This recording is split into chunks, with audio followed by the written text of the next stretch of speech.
Chief Joseph's surrender, the Nez Perce's last stand. They began with peace, but ended in a fight for survival. Chief Joseph's journey shows us what true resilience looks like. Don't miss this powerful story. Hit that subscribe button and turn on notifications so you never miss another incredible story. In 1871, Chief Joseph stood quietly beside his father's bed. Old Chief Joseph, once a strong and proud leader of the Nez Perce, was now frail, his strength fading with each breath. The room was filled with a heavy silence as the older chief summoned the last of his energy to speak. This moment wasn't just the passing of a father, it was the passing of a responsibility that would shape the future of their people. "Never sell the land," old Chief Joseph said, his voice barely above a whisper. His eyes, though weak, still held the fire of conviction. "It holds the bones of our ancestors." These were not just words of advice. They were a command rooted deep in the history and beliefs of the Nez Perce people. For generations, the land had been everything to them. The rivers, mountains, and valleys were not just geographical features. They were sacred places tied to their identity. This land was where their ancestors were buried, where their traditions were kept alive. It provided them not only with food and shelter, but with a sense of belonging and purpose. Young Joseph listened intently, his heart heavy with the knowledge of what was being asked of him. His father had always taught him that the land was more than just a place to live. It was their heritage. To lose it would mean losing the very essence of who they were as a people. And now, as old Chief Joseph neared the end of his life, he passed on this belief with a sense of urgency. Joseph nodded, gripping his father's hand firmly. The weight of his father's words sank in. He promised to protect their land, no matter what challenges would come. It was a vow that he did not take lightly, and one that he knew would test him in ways he could not yet foresee. Old Chief Joseph's final words stayed with his son long after his passing, leaving Joseph with the responsibility of leading the Wallowa band of the Nez Perce. His father had been a respected leader, known for his wisdom and his ability to negotiate with settlers. Now Joseph had to carry that legacy in the future of his people. Over the years, tensions grew as white settlers increasingly encroached on Nez Perce lands. Promises made by the U.S. government were broken, and Joseph watched helplessly as settlers claimed land his people had lived on for centuries. Despite his protests to government agents, the expansion of American territory took precedence over previous agreements. Joseph remained steadfast in his vow to protect the land, knowing that surrendering it would betray his father's memory and the Nez Perce way of life. Yet, he also recognized that the growing presence of settlers brought threats to their culture and traditions, forcing him to make difficult decisions as tensions escalated. The fight for the land was not just about territory, it was about survival, identity, and honor. By the 1870s, Chief Joseph realized that the peaceful negotiations his father had relied on were no longer enough. Settlers' demands for land were relentless, and the U.S. government showed little interest in enforcing the boundaries promised in earlier treaties. Joseph was at a crossroads: continue resisting and risk conflict, or try to coexist with settlers while holding on to the core teachings of his father. The weight of leadership was heavy. Joseph had to think not just of his family, but of all the Nez Perce people. His father had entrusted him with their way of life, and now that responsibility rested solely on him. As Joseph walked the land, he felt the presence of his ancestors. Their spirits gave him strength, even as the challenges mounted. He often reflected on his father's simple but powerful words, "Never sell the land." Those words guided him in every decision as a leader. Joseph understood that protecting the land was about more than territory. It was about preserving the Nez Perce's history, identity, and future. He was determined to honor his father's memory and defend the land that meant everything to his people, no matter the cost. Years before Joseph's promise to his father, the Nez Perce lived in peace, far from the encroaching world of settlers. Their homeland stretched across the valleys and rivers of what is now the Pacific Northwest. For the Nez Perce, the land was not just a resource, but a sacred connection to their ancestors, shaping every interaction with the outside world. In 1805, the Nez Perce had their first encounter with white explorers when the Lewis and Clark expedition entered their territory. At that time, the Nez Perce had no idea that this peaceful meeting would lead to future conflict and loss. For the moment, It was simply two worlds coming together, one deeply rooted in the land, the other driven by expansion. Lewis and Clark arrived in desperate need of help. Their supplies were depleted, and many of their men were sick. Instead of responding with hostility, the Nez Perce welcomed the explorers.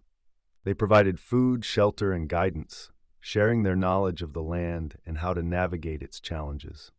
For the Nez Perce, this was an act of generosity, a reflection of their values and their belief in the sacredness of the land. It was a peaceful exchange, filled with the promise of mutual respect, though neither side could foresee the tensions that lay ahead. But for Lewis and Clark and the nation they represented, the land was something else entirely. To them, it was an opportunity, a vast, untapped resource waiting to be claimed and settled. They marveled at the abundance of the land, noting its potential for agriculture, trade, and expansion.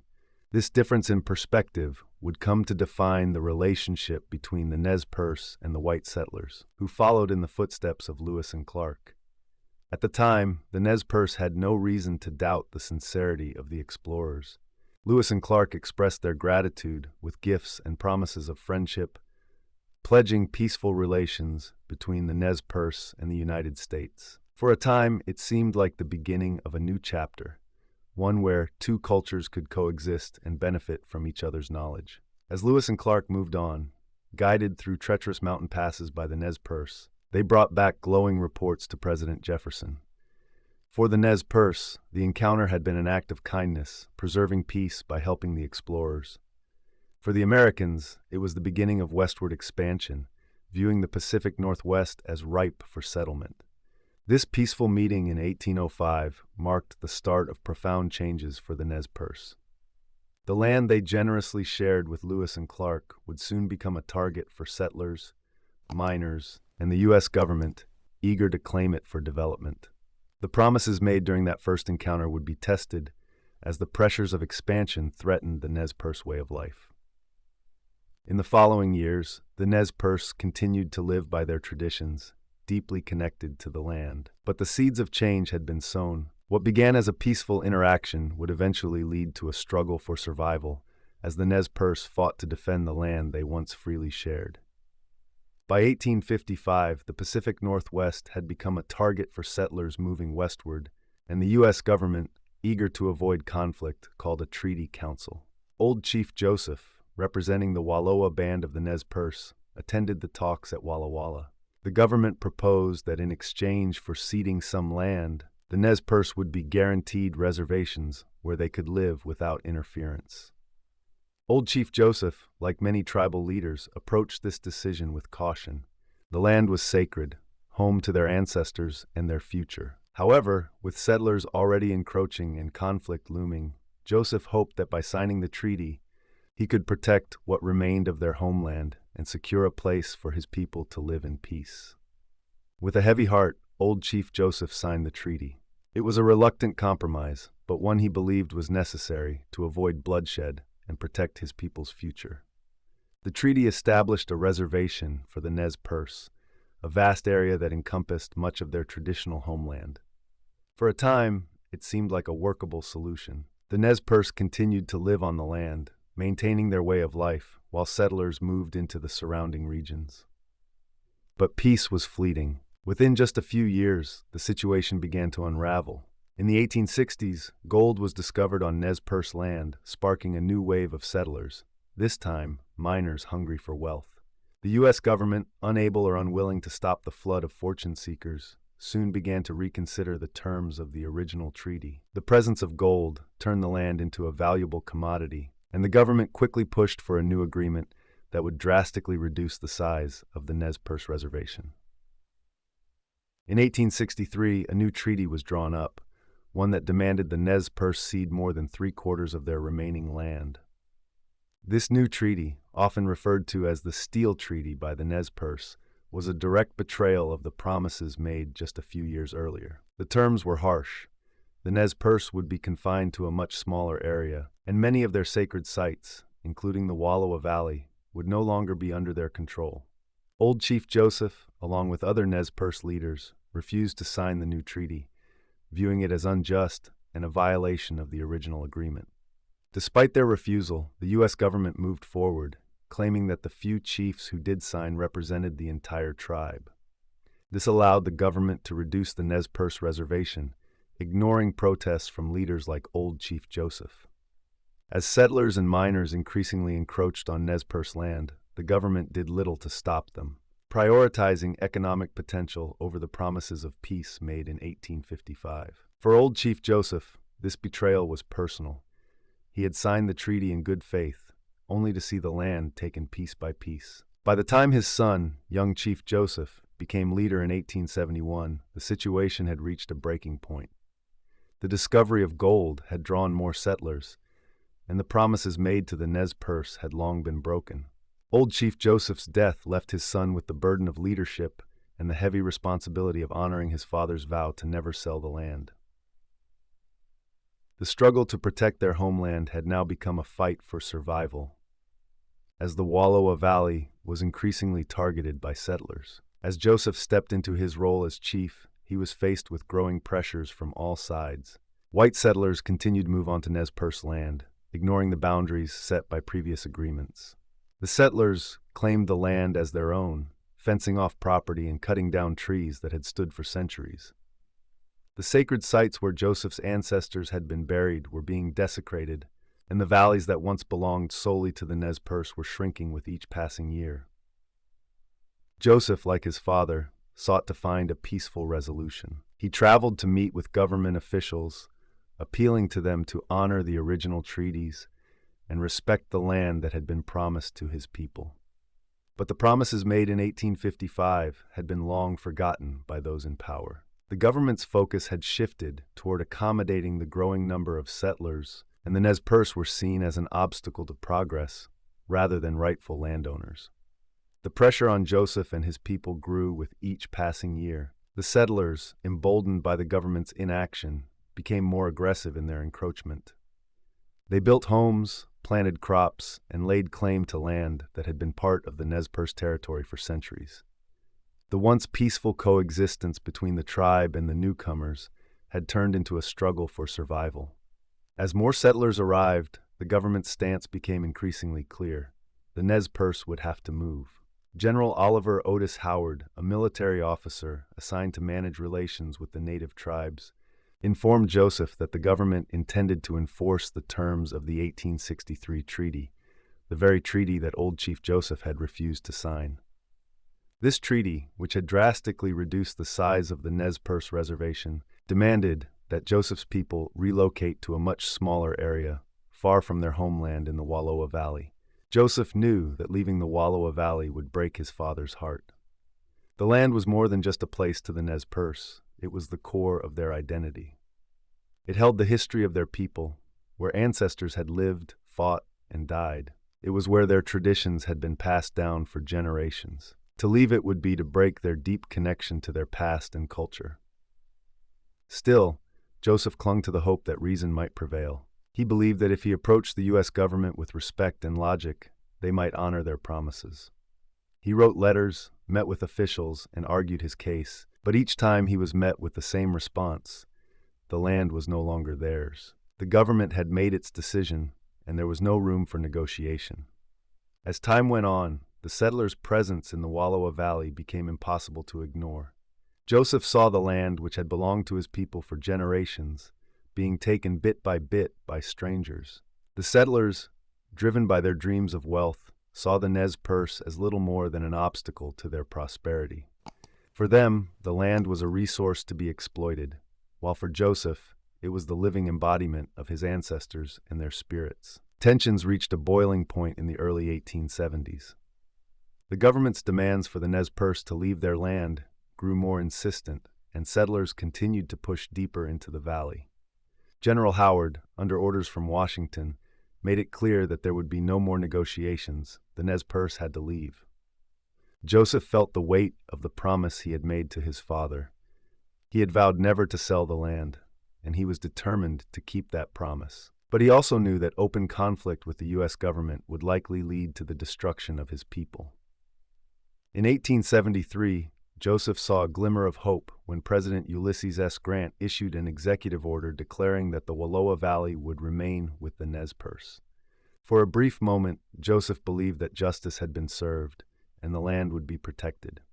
This decision brought relief to the Nez Perce, who had fought for years to protect their homeland.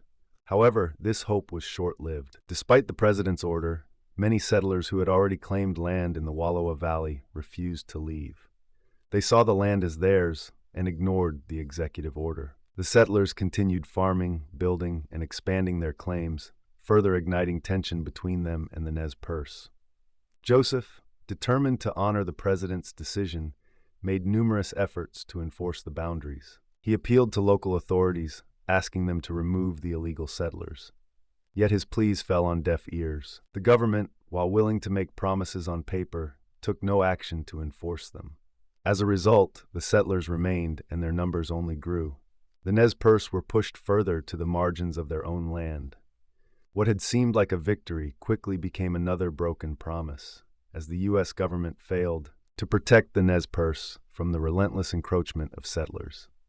By the end of the year, it was clear that the government had no intention of enforcing President Grant's order. The settlers, emboldened by the lack of action, continued to push deeper into Nez Perce territory, claiming more land and further straining the already fragile peace. The government, under pressure from homesteaders and local politicians, began to reverse course. The protection that had been promised to the Nez Perce was slowly being dismantled, replaced by policies that favored the expansion of white settlements. In a devastating blow, the government officially rescinded Grant's executive order, allowing the settlers to remain and encouraging even more to move into the Wallowa Valley. What had been a fleeting moment of hope for the Nez Perce quickly turned into another chapter of betrayal. The promises of peace and protection that had been made to Joseph and his people were once again cast aside in favor of the settlers' interests. For Chief Joseph, this reversal was more than just a political failure. It was a personal betrayal. He had worked tirelessly to maintain peace, to find a way for his people to coexist with the settlers without losing their land. He had trusted in the promises of the U.S. government, believing that if he remained patient and continued to negotiate in good faith, his people's rights would eventually be respected. But the events of 1873 shattered that belief. The Nez Perce were now faced with an impossible situation. They had no legal recourse, no way to protect their land through the government that had promised to uphold their rights. The settlers, on the other hand, continued to gain ground, backed by the full weight of U.S. law and policy. Joseph's people were being pushed further and further away from the land that had sustained them for generations. And with each passing year, the possibility of holding on to their homeland grew slimmer. The betrayal of 1873 left deep scars on the Nez Perce. It marked a turning point in their relationship with the U.S. government, one that would eventually lead to more drastic measures. Joseph, who had always favored peaceful solutions, now found himself questioning whether there was any path forward that didn't involve conflict. The promise he had made to his father still weighed heavily on his heart, but the options available to him were growing fewer by the day. The settlers' refusal to leave and the government's failure to act were clear signals to the Nez Perce.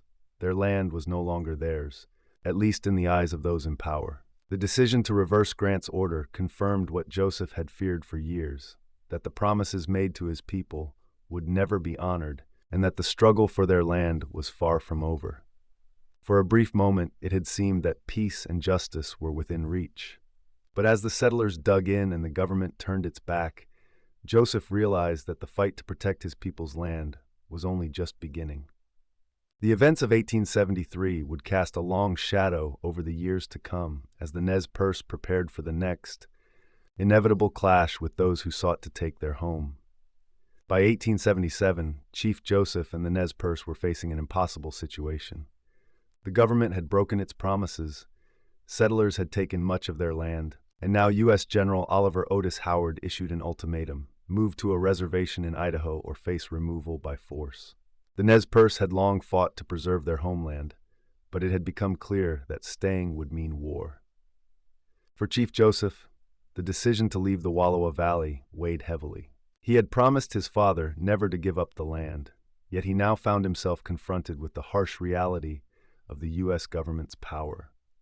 The reservation they were being forced to move to was far from their ancestral home, offering little in terms of resources or comfort. But staying meant facing a military force they could not hope to defeat.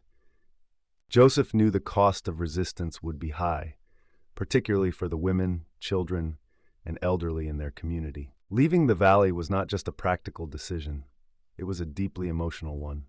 The Wallowa Valley had been the heart of Nez Perce life for generations. It was more than land, it was their identity, their history. To leave it behind felt like abandoning a piece of themselves. Yet, with General Howard's troops preparing to move against them, Joseph knew that leaving was the only option to avoid further bloodshed. The Nez Perce, numbering about 800, began their journey toward the reservation. They took what little they could carry, knowing they were leaving behind not just their land, but a way of life that had sustained them for centuries. As they moved eastward, closely followed by General Howard's troops, the reality of their situation became clearer. This was not a voluntary departure, it was a forced exile. Joseph's leadership throughout this period was defined by his desire to protect his people from violence. Though he had hoped for a peaceful resolution, the growing aggression from settlers and the government had made peace nearly impossible. His decision to lead the Nez Perce away from the Wallowa Valley was driven by a need to ensure their survival, even if it meant giving up their homeland. The journey itself was filled with a deep sense of loss. Elders who had lived their entire lives in the Wallowa Valley struggled to accept that they would never return. Children asked why they had to leave the only home they had ever known. For Joseph, each step away from the valley was a reminder of the promise he had made to his father and the difficult choice he had made to prioritize the safety of his people over holding on to their land. By 1877, as Chief Joseph and the Nez Perce reached the reservation, the weight of their loss became painfully clear. The Wallowa Valley, where their ancestors were buried and their culture had thrived, was now occupied by settlers. Forced to relocate to unfamiliar land with no connection to their past, the Nez Perce faced an uncertain future. Chief Joseph's decision to leave the Wallowa Valley had been agonizing, but he believed it was the only way to prevent further bloodshed. Though the land had been taken from them, Joseph remained committed to ensuring the survival of his people. The journey away from their homeland marked the end of one chapter, but Joseph knew their struggle to preserve the Nez Perce way of life was far from over. Flashback to 1805, when the Nez Perce first welcomed the Lewis and Clark expedition into their lands. At the time, they had no reason to view the white explorers as a threat. The Nez Perce had lived peacefully for generations in the valleys and mountains of the Pacific Northwest, sustained by the land's resources. When Lewis and Clark arrived, exhausted from their journey, the Nez Perce extended hospitality, offering food, shelter, and guidance in line with their cultural values of kindness and sharing. For the Nez Perce, the land was sacred, a legacy from their ancestors that connected them to the past and ensured their future. They respected the land deeply, seeing it as something to be shared, not owned, unlike the settlers who would later claim it as their own. This difference in perspective would eventually lead to conflict. In 1805, however, the Nez Perce saw the meeting as a chance for peaceful cooperation, unaware of the struggles that would arise in the years to come. The encounter was indeed marked by peace and mutual respect. Lewis and Clark were grateful for the help provided by the Nez Perce, who offered them food and guidance through the rugged terrain. In return, the explorers gave the Nez Perce gifts and spoke of friendship between their people and the U.S. government. It was a moment of optimism where both sides believed they could benefit from each other. The Nez Perce did not yet realize that the U.S. government viewed the land very differently, as a resource to be exploited and controlled. But over the decades that followed, this peaceful beginning would unravel. The arrival of more settlers, encouraged by the U.S. government's vision of manifest destiny and westward expansion, gradually turned the Nez Perce's homeland into contested ground. The settlers did not share the Nez Perce's view of the land as sacred. For them, it was an opportunity, a place to build farms, stake claims, and extract resources. As more settlers arrived, the Nez Perce found themselves pushed further and further from the lands that had sustained them for centuries. The U.S. government, which had once promised peace and friendship, began to press the Nez Perce to give up large portions of their territory. Treaties were drawn up, with the government claiming that the land was needed for new settlers. These treaties, which were often signed under duress, resulted in the Nez Perce losing much of their ancestral land. The promises made during that first encounter with Lewis and Clark were forgotten, replaced by a series of agreements that the U.S. government would repeatedly break. The Nez Perce, who had once shared their land so freely, now found themselves confined to smaller and smaller areas, with each treaty taking away more of their freedom. The discovery of gold on Nez Perce land in the 1860s further complicated matters. Miners flooded the region, eager to strike it rich, and the government did little to control the chaos that followed. Despite previous agreements, the Nez Perce were once again forced to cede more of their territory. What had begun as a peaceful relationship had turned into a bitter struggle for survival. The land that the Nez Perce had once called home was being taken from them, piece by piece, and the promises of peace and protection from the U.S. government had proven to be empty. Old Chief Joseph's father, had long warned his people not to trust the U.S. government. Though he had initially signed treaties in the hope of maintaining peace, he grew increasingly disillusioned as he saw the government fail to honor its commitments. His dying words to his son were clear: never sell the land. He understood that the Nez Perce's future was tied to the land, and that without it, their way of life would be lost. His warning was not just about land, it was about the survival of the Nez Perce people, their culture, and their identity. By 1871, when old Chief Joseph passed away, the Nez Perce had already witnessed the erosion of their homeland and the steady encroachment of settlers. His son, Chief Joseph, inherited not just the leadership of his people, but also the weight of the promise to protect their land. Over the next several years, Joseph would fight to uphold his father's legacy, striving to preserve what remained of the Nez Perce's territory. But the pressures from the U.S. government and the settlers continued to mount. By 1877, the situation had reached a breaking point. The government, having already taken most of the Nez Perce's land, now demanded that they move to a reservation in Idaho. The reservation was a fraction of the size of their original territory and held none of the sacred sites that were so important to their identity. General Oliver Otis Howard, acting on behalf of the U.S. government, gave Chief Joseph an ultimatum: move to the reservation peacefully or face removal by force. Chief Joseph's decision to leave the Wallowa Valley was one of the most difficult moments of his life. The land was more than just a home.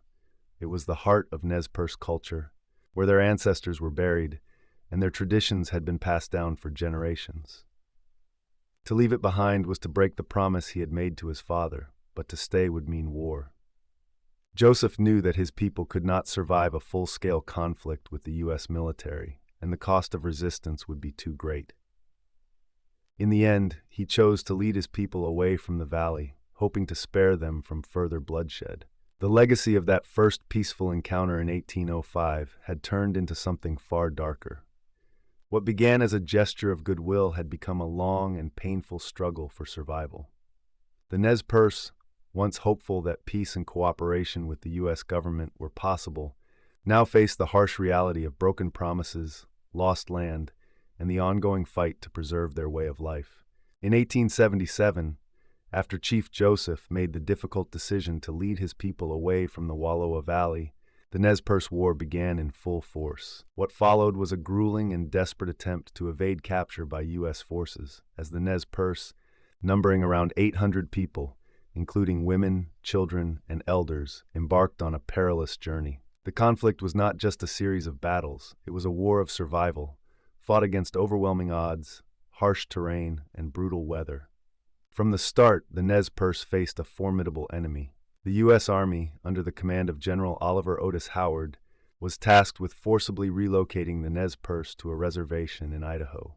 Refusing to be confined to such a small piece of land, the Nez Perce, under Chief Joseph and other leaders like Looking Glass and White Bird, chose to resist. The war quickly escalated, and the Nez Perce found themselves outnumbered and outgunned. Yet despite their disadvantages, the Nez Perce proved to be resourceful and skilled fighters. Early in the conflict, they won a significant victory at the Battle of White Bird Canyon, using their knowledge of the terrain to outmaneuver the U.S. soldiers. This early success, however, did not change the reality of the situation. The Nez Perce were constantly on the move, trying to evade the pursuing army while protecting their families.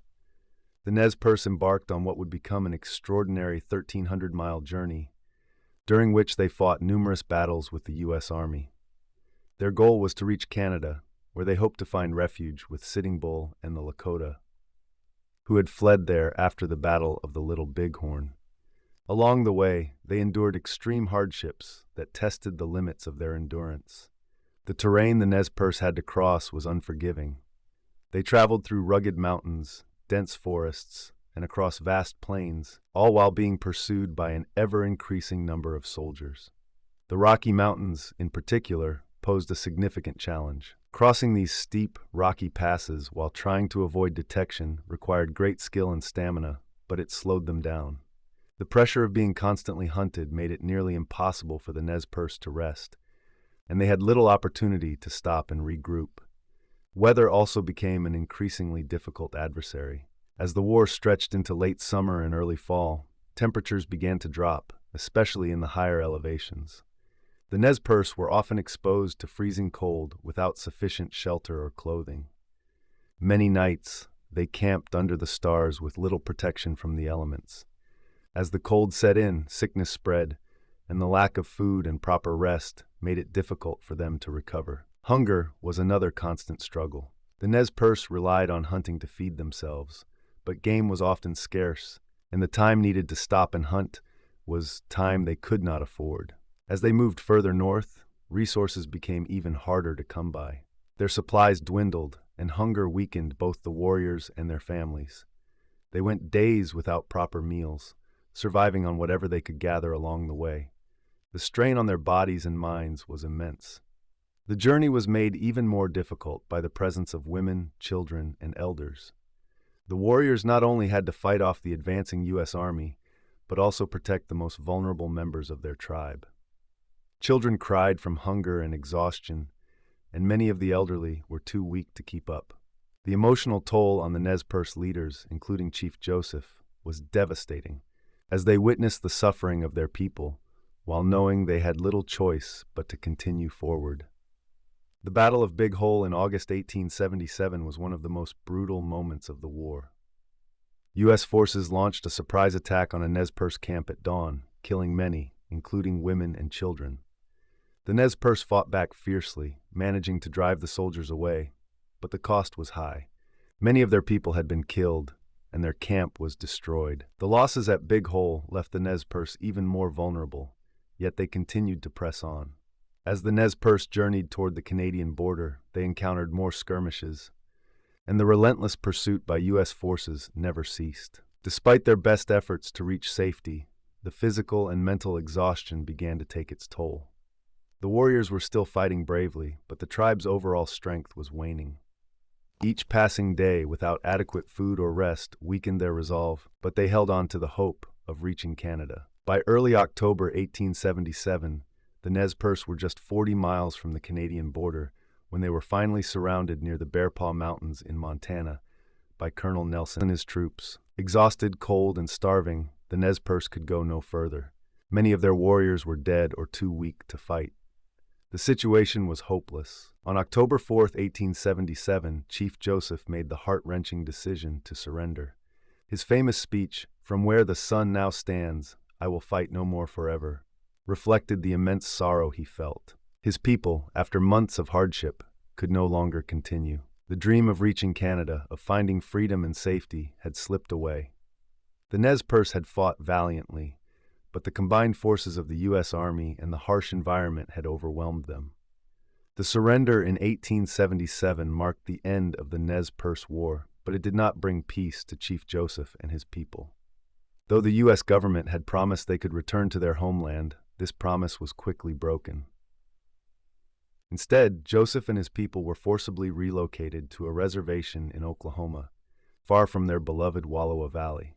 The unfamiliar and harsh conditions took a severe toll on the Nez Perce, with many dying from disease and hardship. Despite the challenges, the Nez Perce War remains a powerful symbol of the resilience and determination of a people who, against overwhelming odds, refused to surrender their dignity or their fight for justice. The hardships they endured, the battles, the freezing cold, and constant hunger are a testament to their strength. Chief Joseph's decision to surrender was not one of defeat, but an acknowledgement that his people could no longer bear the suffering. The war itself was a tragic chapter, marked by great courage and sacrifice. Even in the years after the war, Joseph did not give up his fight. He continued to advocate for his people, making several trips to Washington, D.C., to plead with government officials. He sought justice for the Nez Perce, reminding the U.S. government of the broken promises and the immense suffering his people had endured. Though his eloquence and dignity earned him respect, these efforts were not enough to return his people to the Wallowa Valley. In 1885, Joseph and some of the Nez Perce were finally allowed to return to the Pacific Northwest. However, they were relocated to the Colville Reservation in Washington state, far from their ancestral home. For Joseph, this was a bittersweet moment. While they were closer to their homeland, the Wallowa Valley, where his father and ancestors were buried, remained out of reach. Throughout these years, Chief Joseph remained a steadfast leader, holding on to the values his father had instilled in him. He worked tirelessly to preserve the Nez Perce's culture and identity, despite the ongoing hardships of life in exile. His life was a constant balancing act between the harsh realities of his people's situation and his duty to honor his father's dying wish to protect their ancestral land and heritage. When Chief Joseph passed away in 1904, he remained far from the Wallowa Valley, the homeland he had fought so hard to protect. Although he never fulfilled his father's wish to return to their ancestral lands, Joseph's leadership left an indelible mark on the history of Native American resistance. His fight for justice, both during and after the Nez Perce War, embodied the resilience and dignity of his people. Joseph's legacy extends beyond his military leadership.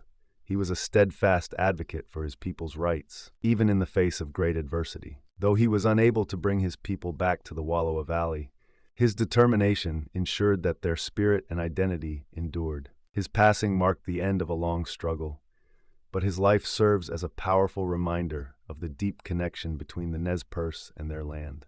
He remains a powerful figure in the history of the Nez Perce, a man who fought tirelessly to honor his father's words, "Never sell the land."